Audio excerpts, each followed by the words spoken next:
ایک بادشاہ نے رات کو گیدڑوں کی آوازیں سنی تو صبح وزیروں سے پوچھا کہ رات کو یہ گیدڑ بہت شور کر رہے تھے، کیا وجہ ہے؟ اس وقت کے وزیر عقل مند ہوتے تھے، انہوں نے کہا جناب کھانے پینے کی چیزوں کی کمی ہوگی اس لیے فریاد کر رہے ہیں۔ تو حاکم وقت نے آرڈر دیا کہ ان کا بندوبست کیا جائے۔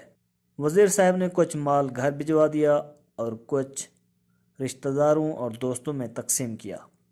اگلی رات کو پھر وہی آوازیں آئیں تو صبح بادشاہ نے وزیر سے فرمایا کہ کل آپ نے سامان نہیں بھجوایا؟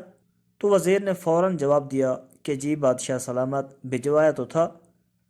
اس پر بادشاہ نے فرمایا تو پھر یہ شور کیوں کر رہے ہیں؟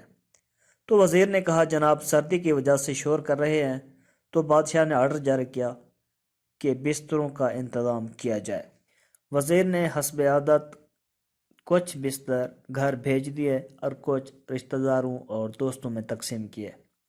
جب پھر رات آئی تو بدستور آوازیں آنا شروع ہو گئیں تو بادشاہ کو غصہ آیا اور اسی وقت وزیر کو طلب کیا کہ کیا بستروں کا انتظام نہیں کیا گیا؟ تو وزیر نے جواب دیا کہ جناب وہ سب کچھ ہو گیا ہے۔ تو بادشاہ نے فرمایا تو پھر یہ شور کیوں؟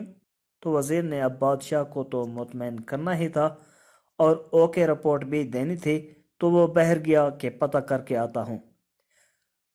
وزیر جب واپس آیا تو مسکراہٹ لبوں پر سجائے آداب عرض کیا کہ بادشاہ سلامت، یہ شور نہیں کر رہے بلکہ آپ کا شکریہ ادا کر رہے ہیں اور روزانہ کرتے رہیں گے۔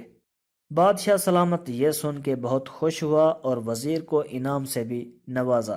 اب یہی حال ہمارے ملک کا بھی ہے، ملازمین و عوام مہنگائی سے پریشان ہیں، مگر یہاں رپورٹ سب اوکے دی جا رہی ہے اور بادشاہ سلامت خوش ہیں۔